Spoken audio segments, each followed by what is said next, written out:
Universitas Muhammadiyah, Bone. Bismillahirrahmanirrahim. Assalamualaikum warahmatullahi wabarakatuh. Saya Zulkifli SPMP, dosen program studi agroteknologi Fakultas Pertanian dan Peternakan Universitas Muhammadiyah Bone. Saat ini alhamdulillah saya diberikan amanah menjadi Wakil Dekan Fakultas Pertanian dan Peternakan Universitas Muhammadiyah Bone, masa jabatan 2024 sampai dengan 2028. Saat ini saya sedang membuat video mengenai pernyataan diri dosen untuk unjuk kerja Tridharma Perguruan Tinggi. Adapun mata kuliah yang saya bawakan adalah dasar-dasar agronomi dengan kode mata kuliah AGT 61106. Adapun bobot SKS-nya adalah 3 SKS dengan 2 SKS teori dan 1 SKS praktikum. Adapun mata kuliah ini disajikan pada semester 1. Adapun deskripsi mata kuliah dasar-dasar agronomi ini mempelajari dan menjelaskan segala aspek yang terkait dengan budidaya tanaman, definisi, ruang, lingkup, tindak agronomi, reproduksi tanaman, teknik budidaya tanaman, faktor eksternal dan internal yang mempengaruhi pertumbuhan dan produksi tanaman, pertumbuhan dan perkembangan tanaman, usaha mencapai produksi maksimal, dan pertanian yang berkelanjutan. Tujuan pembelajaran mata kuliah ini diharapkan mahasiswa mampu mengidentifikasi, merumuskan, dan memecahkan masalah dalam teknik budidaya tanaman dalam sistem pertanian berkelanjutan yang ramah lingkungan dengan teknologi terkini yang kreatif dan inovatif. Adapun capaian pembelajaran yang dibebankan kepada mata kuliah ini, yang pertama adalah mahasiswa dapat menguasai pengetahuan dan teknologi budidaya yang efektif dari praproduksi, produksi, panen hingga pasca panen dalam sistem pertanian berkelanjutan untuk mendukung perancangan, pengelolaan, dan penerapan bisnis pertanian dan mampu menyelesaikan masalah pertanian berkelanjutan yang berbasis ilmu dan metode penelitian yang benar dan tepat pula. Yang kedua adalah mampu menguasai pengetahuan dan teknologi budidaya, sumber daya lahan, budidaya tanaman, pemeliharaan tanaman, dan proteksi tanaman.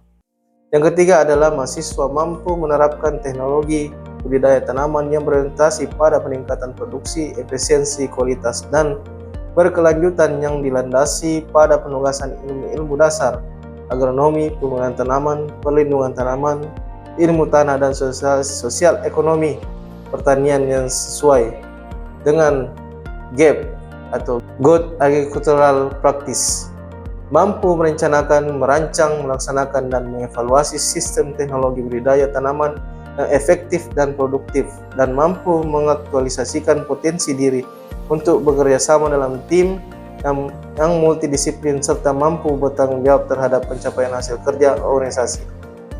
Yang terakhir adalah mampu berpikir analitis dan sintesis serta mencari solusi pemecahan masalah teknologi budidaya tanaman dalam sistem pertanian berkelanjutan berdasarkan analisis informasi dan data dengan memperhitungkan dampak penyelesaian masalah lingkup global dalam berkehidupan bermasyarakat. Sedangkan capaian pembelajaran mata kuliah ini adalah yang pertama, mampu menjelaskan aspek yang terkait dengan dasar-dasar agronomi. Yang kedua, mampu menjelaskan teknik reproduksi tanaman, proses produksi benih, serta mampu melakukan perbanyakan tanaman secara vegetatif dan generatif. Yang ketiga, mampu merencanakan melakukan teknologi budidaya tanaman dari persiapan lahan, penanaman, pemupukan, pengairan, pengendalian hama dan penyakit, pemeliharaan, serta panen dan pasca panen. Yang keempat, mampu menjelaskan faktor-faktor iklim, tanah, dan organisme pengganggu tanaman. 5. Mampu menjelaskan pengertian pertumbuhan dan perkembangan tanaman serta beberapa proses metabolisme yang terkait dengan pertumbuhan dan perkembangan tanaman. Yang keenam, mampu menjelaskan usaha-usaha untuk mencapai produksi maksimal, yaitu melalui sistem pola tanam, pemeliharaan tanaman, hidroponik, intensifikasi, dan ekstensifikasi pertanian. Terakhir, mampu menjelaskan pengertian pertanian berkelanjutan dan menerapkan sistem pertanian berkelanjutan. Adapun penilaian dari mata kuliah dasar-dasar agronomi yang saya bawakan ini yaitu adalah yang pertama kehadiran minimal kehadiran 75% dengan bobot 25% penilaian. Kemudian yang kedua adalah tugas atau makalah dengan bobot 25%. Dan yang ketiga adalah praktikum yang terdiri dari bobot 25%. Kemudian yang terakhir adalah UTS dan UAS yang terdiri dari 25%. Sekian penjelasan singkat yang dapat saya sampaikan pada mata kuliah dasar-dasar agronomi ini. Berikut mari kita saksikan pengajaran yang saya bawakan. Bismillahirrahmanirrahim. Assalamualaikum warahmatullahi wabarakatuh. Rabbi sadari wasir li amri walutan misalnya qawli. Pertama-tama tidak lupa kita menjadikan puji syukur kita kepada Allah Subhanahu wa taala karena masih berikan kesehatan, kesempatan sehingga kita bisa melanjutkan kuliah kita pada hari ini. Salam tidak lupa kita junjungkan kepada besar Muhammad SAW karena beliaulah yang akan memberikan kesempatannya kepada kita di akhirat kelak. Insyaallah. Baik, hari ini kita lanjutkan kuliah kita pada hari ini dengan mata kuliah dasar-dasar agronomi. Dan ini sudah pertemuan ke-11. Nah, nanti kita akan membahas materi mengenai bagaimana persiapan lahan dalam budidaya tanaman. Ya, sebelum kita masuk di materi, ya saya absen dulu ya.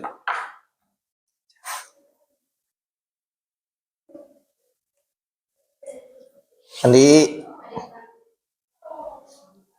Muhammad Airul, Alfika,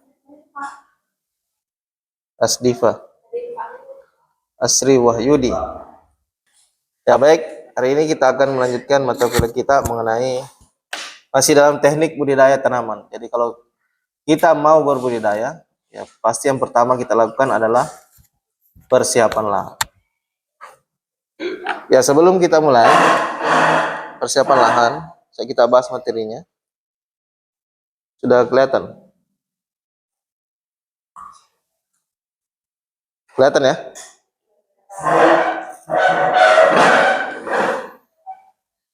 Ya, jadi persiapan lahan sendiri, tujuan dan capaian pembelajaran mata kuliahnya yang pertama adalah kalian nanti akan memahami bagian konsep dasar persiapan lahan.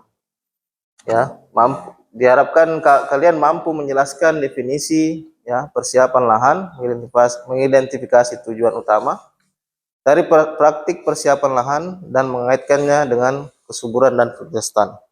Ya, jadi diharapkan kalian sudah mengikuti kuliah ini, ya kalian mampu nanti bagaimana mempersiapkan lahan. Ya. Kemudian bagaimana menganalisis jenis dan metode pengolahan tanah. Ya, pengolahan tanah sendiri ada nanti primer, sekunder, ya, dan tanpa olah tanah. Ya, sampai dengan karakteristik tanah dan pertumbuhan tanaman. Ya, jadi nanti ya kita akan membahas bagaimana tanah yang cocok untuk tanaman. Ya, jadi tidak semua kriteria dari tanah itu cocok untuk tanaman tertentu. Kemudian kalian akan ya diharapkan mampu mengenal alat dan pengolahan tanah. Ya, nanti kita akan lihat berbagai macam ya alat pengolahan tanah. Kemudian merancang pola pengolahan tanah yang efisien. Ya, ada bagaimana cara pengolahan tanah yang efektif dan efisien. Ya, supaya tidak membuang tenaga, waktu maupun biaya. Kemudian menerapkan prinsip konservasi tanah dalam persiapan lahan. Ya, jadi diharapkan kalian mampu nanti ya setelah mengikuti kuliah ini mencegah bagaimana praktik persiapan lahan yang baik dan benar, erosi dan menjaga keberlanjutan lingkungan tanah. Ya, kita masuk ya itulah tujuan mata kuliah kita pada hari ini. Nah, kita masuk di persiapan lahan. Ya, kalau minggu lalu sudah kita bahas mata kuliah mengenai pembiakan vegetatif dan generatif. Ada yang masih ingat? Apa itu vegetatif? Pembiakan vegetatif. Apa? Kenapa diam semua? Apa pembiakan vegetatif?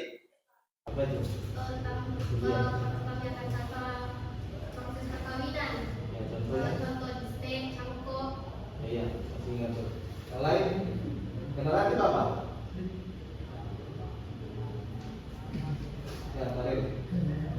Proses dia melalui penumbukan pagi, lalu dan bawah.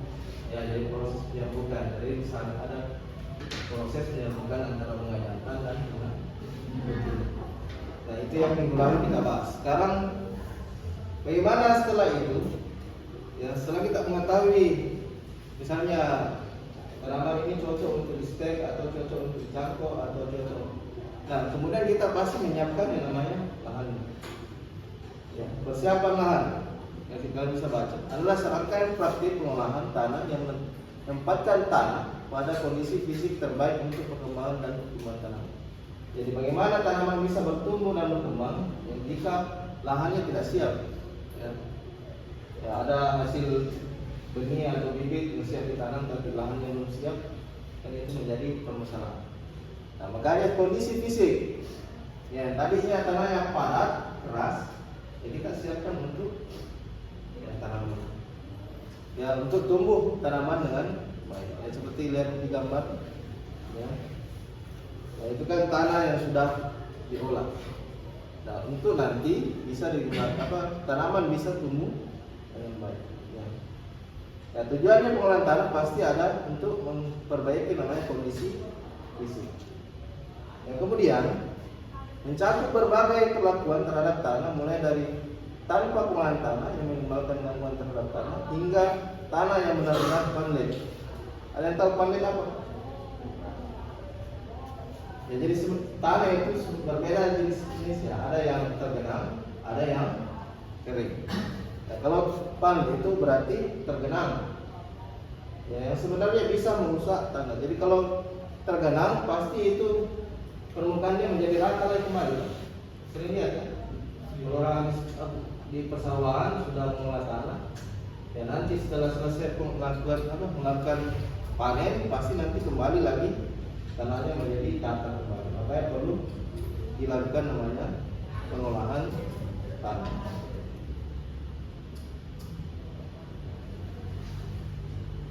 Apa tujuannya kita mempersiapkan lahan? Yang pertama pasti mengumpulkan tanah untuk mengumpulkan penetrasi akar. Jadi kalau tanahnya padat, itu kan susah akan ditembus ke dalam. Ya, bagaimana dia bisa kokoh tanamannya? Ya, makanya kalau perlu kita lakukan pengolahan tanah, karena ada tanaman-tanaman yang gampang roboh. Kalau terkena angin saja atau hujan deras, ya tanahnya tidak gembur, ya gampang terjadi ya perobohan roboh sendiri tanaman. Nah, makanya kalau akarnya kuat, ya pasti menopang tanamannya dengan baik. Nah, kemudian meningkatkan aerasi. Aerasi berarti termasuk nitrogen maupun oksigen. Ya, aerasi, misalnya kalau beda itu tanah yang sudah diolah dan yang belum diolah, pasti sirkulasi udaranya lebih bagus di dalam tanah, sehingga mikroorganisme di dalam tanah juga bisa ya, menerima oksigen. Kemudian meningkatkan infiltrasi air. Ya, bedakan kalau sudah jumbo seperti ini sama di sebelahnya belum diolah. Ya. Air itu gampang masuk kalau sudah diolah tanahnya. Nah, jadi bisa menyimpan air ke dalam tanah.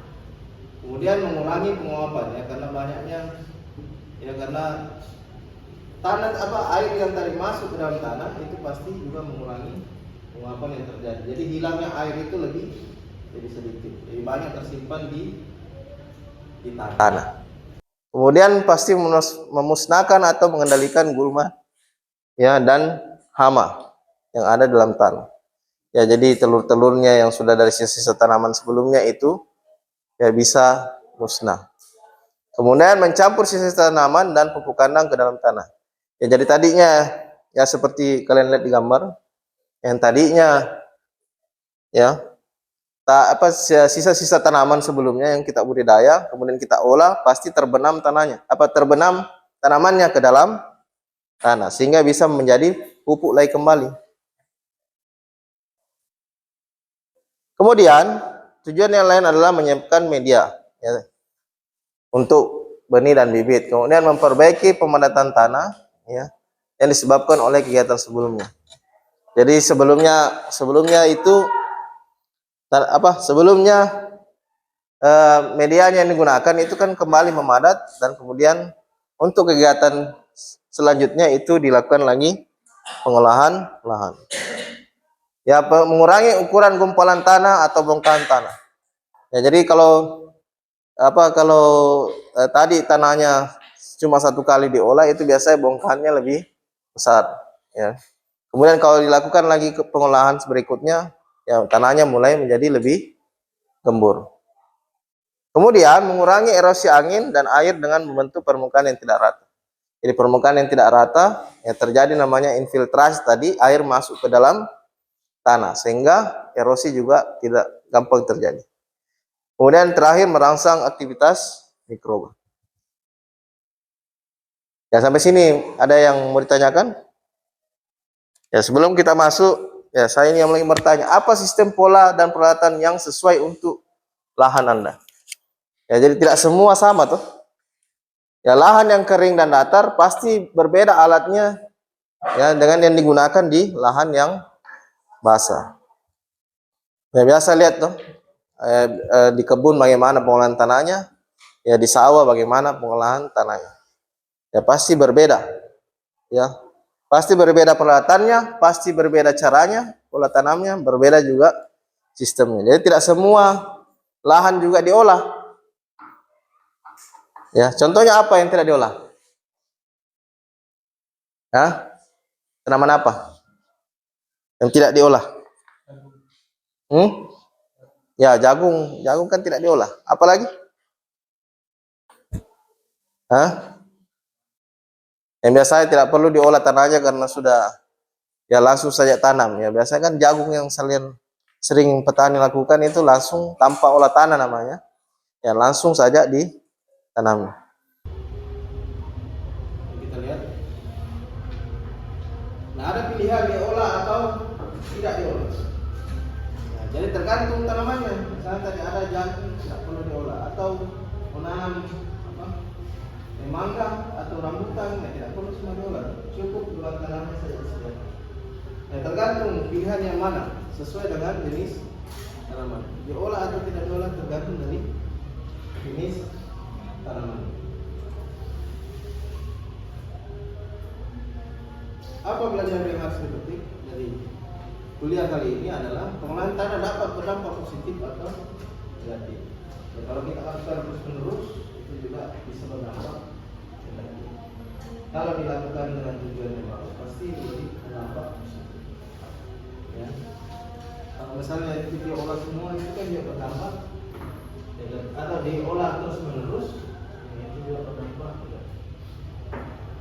Kemudian apa lagi pengolahan tanah yang sering dapat menyebabkan berkurangnya bahan organik. Karena tadi sering diolah secara berulang-ulang, bahan organiknya diganggu terus. Misalnya cacing yang akan potong-potong terus. Kalau ada cacing di situ dia menyerang juga. Kenapa saya terus diganggu? Harus saya berkembang di situ. Karena cacing kan membantu dalam menumbuhkan tanah. Pengolahan tanah harus bertujuan untuk mengembangkan lingkungan terhadap itu cacing. Ya, jadi jenis pengolahan tanah ya itu ada 4. Ya, yang pertama primer, ya. Kemudian pengolahan tanah sekunder, yang ketiga persiapan persemaian, dan yang terakhir adalah pengolahan tanah antar atau intertillage. Ya, kalau bahasa Inggrisnya pengolahan tanah, tillage namanya. Nah, ini 4 ya, kita coba bahas satu-satu. Ya, seperti apa itu pengolahan tanah primer, seperti apa itu pengolahan tanah sekunder, seperti apa itu ya persiapan di persemaian, dan intertillage. Ini yang terakhir pasti banyak masih bingung apa itu intertillage atau pengolahan tanah antar pengolahan tanah. Persiapan persemaian. Ya, jadi kalau biasanya pengolahan tanah, ya, apalagi sudah pengolahan tanah sekunder, ya, pengolahan tanah kedua, ya itu untuk persiapan persemaian. Ya, biasanya tanaman lebih gembur, ya. Lebih gembur dilakukan dengan menggunakan alat-alat tangan atau peralatan seperti garu dan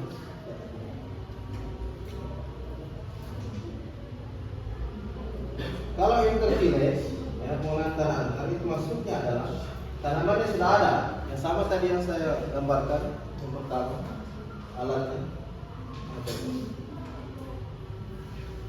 Ini interrow cultivator. Nah, kalau pakai mesin ini yang cocok untuk intertillage tadi, yang pengolahan tanaman tadi. Ada tanamannya, masih bisa kita olah. Atau biasa menggunakan juga alat-alat tradisional. Nah, contohnya tadi, ya, campur. Ini yang melakukan yang namanya intertillage. Ya. Ya, saya untuk sekalian memupuk, sekalian membersihkan gulmanya, sekalian menggemburkan tanamannya, sekalian pembunuhan. Yang masih ingat kan pembunuhan apa? Nah, misalnya ada tanaman jagung, ya, tanaman jagung dibumbun namanya, ya pasti dipindahkan semua tanaman, menutupi akar yang muncul oleh tanaman jagung.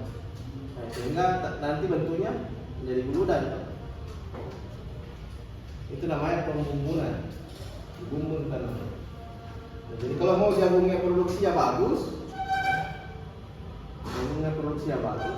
itu namanya pembumbunan. Jadi ini tadi tanahnya sebelah kiri, sebelah kanan dibumbun, seperti yang dilakukan beliau.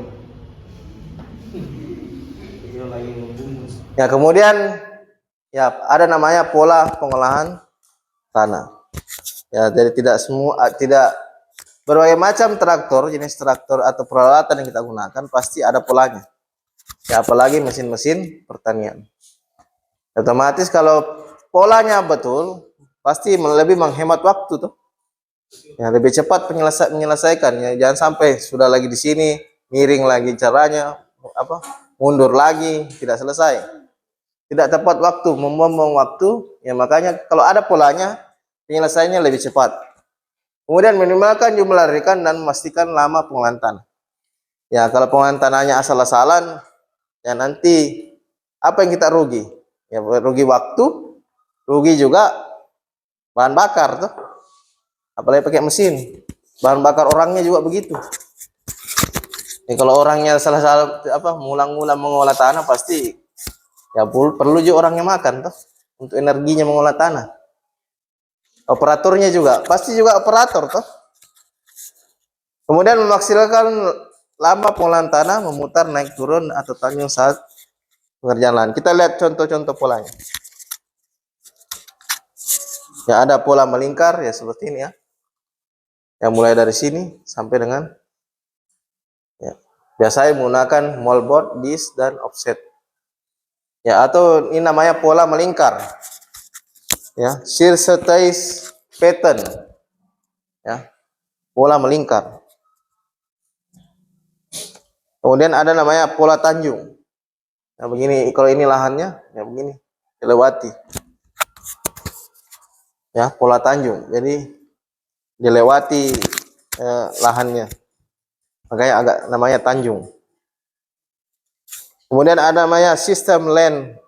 Nah, seperti ini ya, mulai dari sini, kemudian mutar, ya. Ada namanya headland, ada namanya lowland, ya.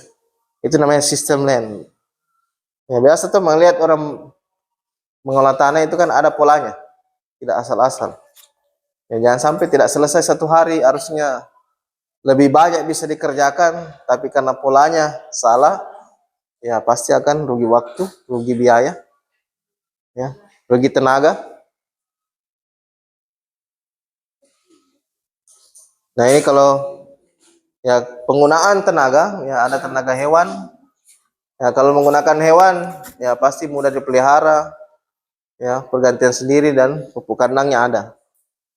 Ada juga menggunakan tenaga apa lagi?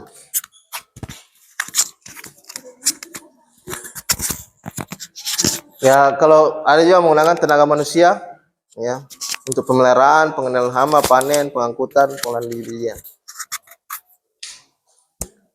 Ya, tenaga manusia. Ya. Tadi ada tenaga hewan yang kita gunakan, tenaga manusia. Ya, manusia pasti menggunakan untuk Ya, misalnya kalau mekanis tradisional seperti ini. Kalau mekanis pun perlu juga tenaga manusia. Ya, sebagai operator tuh. Ya, kelebihan dan kekurangannya. Ya. Kendaraan serbaguna beroperasi dalam kondisi yang lebih sulit daripada hewan dan manusia. Ya, kalau penggunaan mesin, ya bisa beroperasi pada kondisi basah dan kering, desain mekanis yang cukup sederhana. Kekurangannya biaya kepemilikan dan pengoperasian. Ya pasti, kalaupun punya biayanya, tapi tidak bisa mengoperasikan itu juga.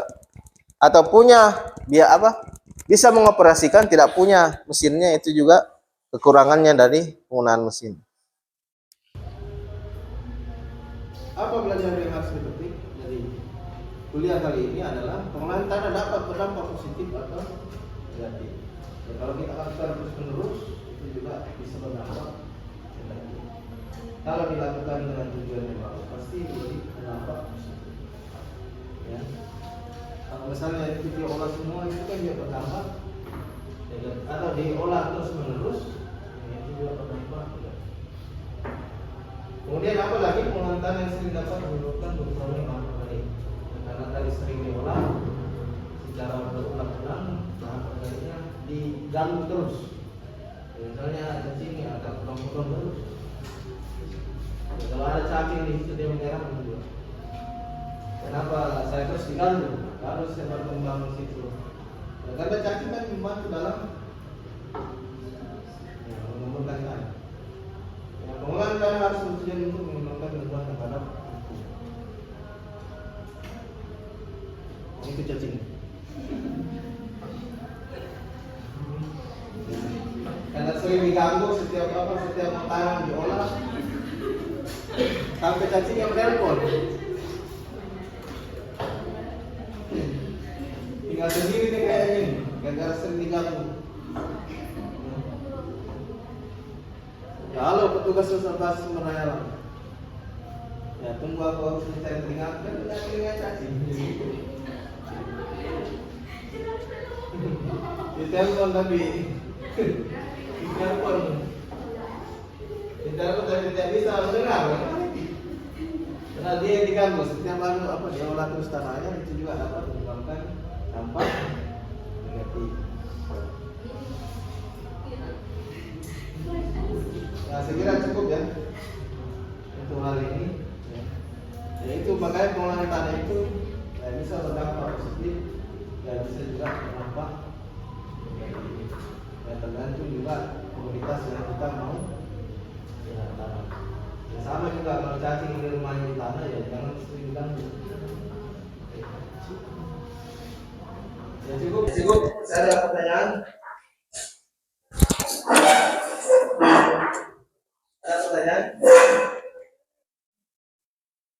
Kalau tidak ada, nah itu tadi ya. Mudah-mudahan setelah dari materi ini kalian bisa mengerti seperti apa itu pengolahan tanah ya. Kita bisa mengerti bagaimana caranya memperlakukan tanah sesuai dengan komoditi. Saya kira cukup untuk bulan kita hari ini. Kita sambung lanjut ke depan. Setelah melakukan yang namanya pengolahan tanah, pasti ada namanya penanaman atau persemaian seterusnya. Cukup untuk hari ini, sudah kita lanjutkan ke depan. Assalamualaikum warahmatullahi wabarakatuh.